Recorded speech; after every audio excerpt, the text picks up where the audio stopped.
Now guys, this is the Lexus I recently got off an auction and we're about to be finished. Or are we? You see, I love cars, and as soon as there was an opportunity to get this cheapest Lexus off an auction, of course I took it. And when I got the car, its condition was, well, pretty notorious. Yeah, this seat is not rebuildable. Exhaust? Missing. Paint? Peeling off. Steering wheel? No words can describe it. Rear light? Broken. Front bumper? Yeah, I tried to make a smooth transition. But we're still far from being finished. And we are doing pretty well, to be honest. In the last videos we did a lot of progress on this car. We changed the steering wheel, we changed the rear bumper, we changed the trunk, we changed the hood, we changed the grille. We even fitted back the exhaust.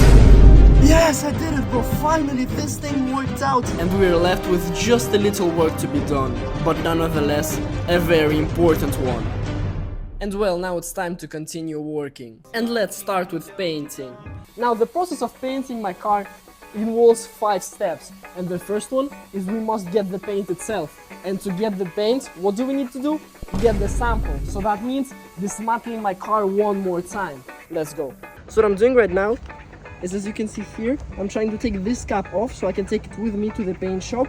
And so that's literally what I did. Just took a bunch of bolts and got the cap off. After that, we took a quick trip to the closest paint shop that looks like this. Thanks to them so much, we got the exact match of the paint, and now we can start the work.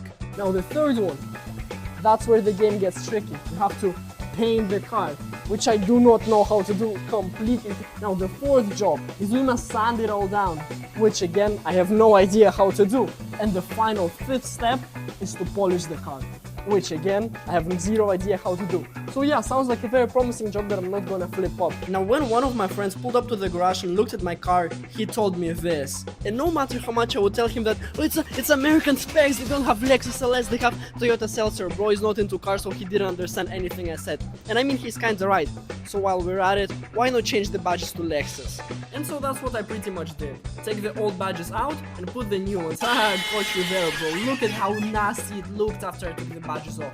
The first job we have to do is clean everything with alcohol. And well, after we did just that, now it was time to stick the new badges. So we're greeted with another problem. Check this out. The Lexus logo fits perfectly on top, but our list for 30 just, you see, doesn't fit. These are completely different holes, and also the Lexus doesn't fit and so we had to come up with creative ideas of how we could fit these holes, and so we did everything we could. And bro, another funny thing is that the distance between the LS and 430 is, bro, bigger than 3 of my fingers, bro. It is bigger than the space I was putting between words in the primary, bro. Now look at this car. This is my next project after Lexus. Oh, my bad. I mean this one. This is a little foreshadow for you guys. After we're finished with this Lexus, we're getting a Camry. So subscribe to stay tuned and see how the project goes, because maybe we'll upgrade this Lexus to a Lambo one day. Now remember in the last series when I changed the trunk, it didn't close, so I decided to bang it and try to fix it? Well, turns out I only made it worse. Bro, I mean, like, what the hell was I thinking back then? I mean, yeah, sure, now it would close, but the lock wouldn't work. So now there was another big issue that we had to solve. So yeah, we're getting the car inside one more time to deal with this problem. And again, I think professionals are gonna do it better than me. He just banged this piece out and it's looking better than it was before. Bro, even though I tensioned the pulley in the last video, the sound of this belt rubbing on them is still present. So I'll have to change the belt for a newer one. Also, what I need to understand and check right now while the car is still running is if the horn works. Let's do it right now. Our horn doesn't work. So we also need to address that thing. We probably need to change the entire airbag or all of the system. I don't know what's wrong with it, but it doesn't work. So press the horn. And yeah, nothing worked. Still doesn't work. It's probably a problem with some wiring or something. And if you're sitting there wondering why didn't I check the power fuses, I did it in the last series, and guess what? I fixed them, but it still didn't help. So we decided to dig deeper into the issue and actually try to find out what's wrong with our horn. And once we took apart the entire steering system, this is what we found. So now guys, let me tell you a little about this angular sensor that is broken. As you can see, it's completely melted and everything because the airbag, I guess, deployed one time. And the guy, instead of just changing it, he decided to try to hide it all together. And now that's why I had to buy a new one. Never do this again. Here is the explanation of what it does. It sits right here and controls the electronics, and because it's melted and broken, we got a new one. And as additional bonus, we got a new airbag, because look at the condition of this. So yeah, we pretty much switched the old angular sensor in the airbag for the new one. A very easy process, to be honest. But if you want to deep deeper into the process of changing it, you can go watch the second part of the Lexus rebuild series, where I changed the old steering wheel for a new one. It actually looks quite similar. And now this is what the final steering wheel looks like. Yeah, I know the color may be a bit off, but trust me, we'll work on that thing, we'll repaint it a little. And I know there is a big mess right here, which we're just preparing to take apart these seats and give it back to the other garage that's gonna restore them, because no way we're giving this car in this condition to the customer. That's the last job we have to do, and we'll do it in the next video. Yeah, talking about the painting of my car, this is what the first layer of paint looks like. Yeah, maybe a bit off, but we're still quite far from being finished.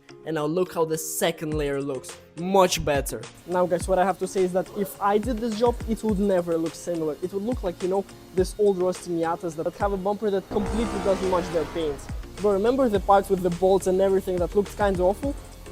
Check this out, you would have never thought that this even happened here. Super smooth. So guys, check this out, our bumper is currently getting painted and it looks much better than it was before. Remember the thing that I tried to sand down right here? Bro, you can't even see this now. It looks so even, so good, bro. Damn, bro, amazing job. Thank you for doing and helping me out. Thank you, bro. Mashallah, looks amazing, bro. And while we were talking about the paint, our trunk was finally fixed.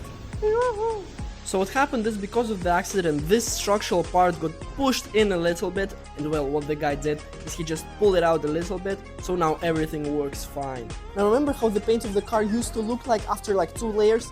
Well, while I was rebuilding the steering wheel, check what happened, bro. You cannot even see that it was repainted, bro. It's so smooth, so even. Bro, just look at this area, look at it. Can you just imagine that 3 days ago it used to look like this? Okay guys, now all is left to do on the Lexus is to finish the interior, put together the seats, and just put everything back in place, and then we're gonna register it and finally sell it. The next part is gonna be the last one of rebuilding it, and that's what I'm gonna do in that video. And for now I wanna talk about how much money I've already spent on the car and how much more money I will have to spend in the future. Okay, now let's do some simple math. We got the car for 12k and we got the parts of Sharjah for around 1600k. Also in this video I had to buy an angular sensor, an airbag, paint and everything, which cost me around additional 2000 dirhams, which brings the total to next to 16k. And these cars in the market sell for 25, so that's already a 9000 dirham profit margin, which, bro, honestly doesn't sound that bad. I invested 16k and gonna get 9k profit, bro. I'm so down for that. So yeah, I'm still trying to find the best solution how I can fix the seats to make them look beautiful and for the cheapest price possible. And after I'm done with that, I'm gonna give you the video and show you the results. So yeah guys, thank you so much for participating in my journey and looking how it goes. See you in the next video and peace out. Bye bye.